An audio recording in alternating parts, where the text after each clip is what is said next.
Saya dulu bertanya, Boleh, boleh, boleh. Silakan, Bang. siapa yang disalib temanya itu kan Bang? Ye, Jadi menurut Abang, Lae, siapa yang disalib itu? iya, kalau di dalam Al-Quran itu, Bang, sudah final pengajarannya bahwa tidak disampaikan siapa oknumnya, siapa namanya secara detail, tapi oknum yang disalib ini adalah orang yang diserupakan dengan Nabi Isa alaihissalam. Tapi nggak diceritain bahwa beliau bernama ini, tidak. Cuman dikatakan dalam kaidah umum dalam Al-Quran surah Al-Ma'idah ayat 33, di situ ada kata hizum fid dunya, bahwa orang yang disalib itu adalah orang yang dihinakan di dunia. Di dunia aja dia sudah dihinakan. Itu yang ada di dalam Al-Quran terkait dengan orang yang dibunuh dan bumi dan memusuhi para nabi. Begitu, Bang. Berarti maksud Lae Juma, Yesus tidak disalib begitu. Kalau manusia suci, anak Maria yang lahir sebagai jalan kebenaran dan hidup untuk Bani Israel, itu nggak disalib, Bang. Yang disalib itu adalah orang yang dikutuk oleh Elohim berdasarkan dalil. Tapi di dalam kitab Al-Quran, saya baca oknum yang disalib diserupakan. Iya, betul. Orang oknum yang diserupakan itu siapa sih namanya? Biar tahu gitu kan. Ya, itu dia di Al-Quran tidak disebutkan namanya, cuma dikatakan dia serupa dengan Nabi Isa. Seakan-akan ingin menjadi hukuman bagi mereka yang ingkar kepada Nabi Isa, dengan keadaan di mana mereka membuat makar, memaksakan kemudian Nabi Isa itu harus mati. Dan Allah pencipta langit dan bumi dalam konsep Islam tidak mengizinkan hambanya yang suci ini dicelakai oleh orang-orang Yahudi pada masa itu. Maka Allah menggantikan Nabi Isa alaihissalam dengan mereka yang membuat makar serupa dengan Nabi Isa alaihissalam. Itu yang terjadi, Bang. Tapi berita saya yang disalib itu si Yesus untuk menebus dosa. Kan begitu. Ya, itu di konsep Kristen. Saya hargai itu.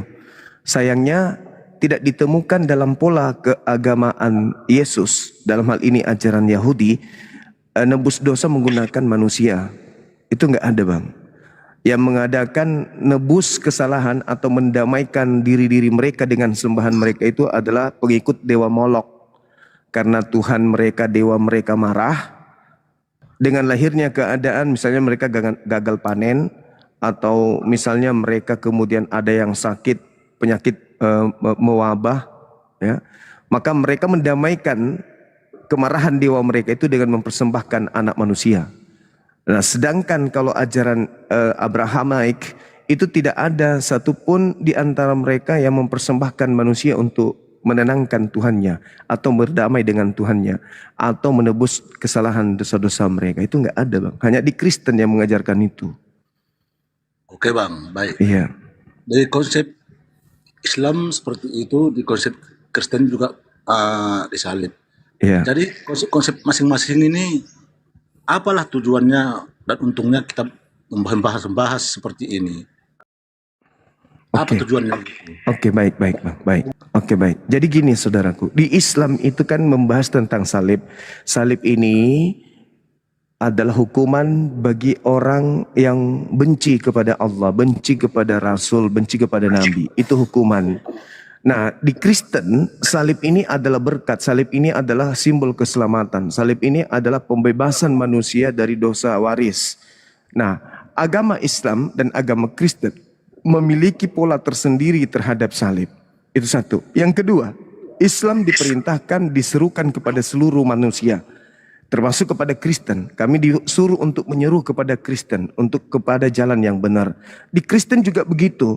Di Kristen mengajarkan supaya diberitakanlah Bible ini kepada seluruh makhluk, yang percaya dibaptis, yang tidak percaya akan dihukum. Bahkan perintahnya dalam amanat agung, jadikanlah seluruh manusia menjadi pengikutku. Artinya Kristen diminta untuk mengkristenkan Islam. Kemudian Islam diminta untuk menyampaikan kepada Kristen. Jadi kita sama-sama agama syiar. Ya, di Islam mengajarkan yang dihukum salib itu adalah manusia yang dikutuk. Kristen mengajarkan kemudian bahwa yang disalib itu adalah manusia suci untuk nebus dosa Kristen. Yang netral di sini adalah Yahudi untuk kemudian menjadi jalan tengah. Menurut Yahudi, yang disalib ini adalah pelaku dosa yang sepadan dengan hukuman mati. Berdasarkan kitab mereka, Ulangan 21, 22, 23. Berarti kalau berdasarkan Ulangan 21, 22, 23, maka Islam yang benar bahwa yang disalib ini adalah orang yang melakukan dosa. Yang disalib ini adalah orang yang melakukan kemaksiatan. Yang disalib ini adalah orang yang dikutuk oleh Elohim berdasarkan kitabnya orang Yahudi. Nah, Kristen yang disalib ini adalah orang yang suci supaya menjadi tebusan yang suci. Nah, ini yang saya tidak dapat ilmunya di mana Kristen mendapatkan ilmu bahwasanya yang dipakai menebus dosa itu adalah manusia suci. Di kitabnya Yahudi haram hukumnya membunuh manusia suci.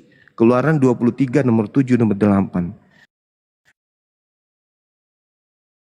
Kalau Yesus orang suci, tidak boleh. Yang dibunuh hanyalah yang dikutuk oleh Tuhan. Gitu Bang, silakan. Tetapi kan tidak ada seperti yang tadi, tidak ada paksaan untuk agama masing-masing. Jadi Iya, kalau di dalam Kristen, kalau nggak mau masuk Kristen ya nggak usah kan gitu. betul. Di Islam juga begitu Bang. Di Muhammad juga bilang jika agamamu diolok-olok begini kan nanti orang membalas juga Iya, merasa sakit hati kan begitu. iya. Jadi ya diam aja lah kita kan percaya masing-masing. Nggak usah Justru berdebat begini ya Bangku. sama itu. Saya menghargai keinginan yang sangat-sangat baik dari abangku ini. Saya menghargai itu. Tapi kita tidak bisa membendung yang terjadi di lapangan abangku. Misionaris dari lorong ke lorong mencari upaya-upaya memurtadkan orang Islam. Itu tidak bisa kita pungkiri, tidak bisa kita bendung. Para orang-orang yang mengaku murtadin masih menggunakan simbol-simbol Islam. Mereka bertujuan untuk menjalankan amanat agung tadi. Bahkan kalau kita lihat nih, secara terstruktur, Kristen membentuk sekolah-sekolah teologi-teologi. Di dalamnya ada mata kuliah yang namanya Islamologi. Islamologi diajarkan kepada para mahasiswanya yang diharapkan nanti setelah lulus mereka bisa memblokade pengetahuan Islam untuk jauh kepada Islamnya. Mereka dididik untuk menjadi seorang yang bisa mengajarkan Islam dari ranah kekelaman. Mereka diajarkan itu abangku. Sementara di Islam tidak ada sekolah yang didirikan di dalamnya ada materi kristologi. Itu enggak ada. Tidak ada itu bang mata kuliah kristologi di pesantren itu enggak ada. Tapi kalau di STT ada mata kuliah Islamologi. Apa tujuannya? Untuk mengajak orang Islam yang mereka sebut sebagai domba sesat untuk masuk ke gereja. Itu tidak bisa kita bendung. Ada buktinya bang.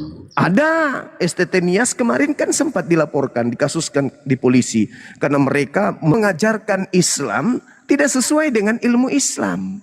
Dibilangnya Allah itu adalah ular naga, itu adalah iblis tua. Diajarkan kayak begitu. Nah itu yang kemudian menyebabkan kami hadir untuk memberikan edukasi. Bahwa saudara Kristen, Islam itu begini. Itu loh tujuannya abangku. Kalau di Islam, la ikraha fiddin. Tak ada paksaan untuk menjadikan orang masuk Islam. Karena Islam itu berat. Orang Islam aja yang ada di dalam belum tentu dia bisa menjalankan Islamnya. Apatah lagi saudara saya Kristen yang setiap harinya hanya bernyanyi.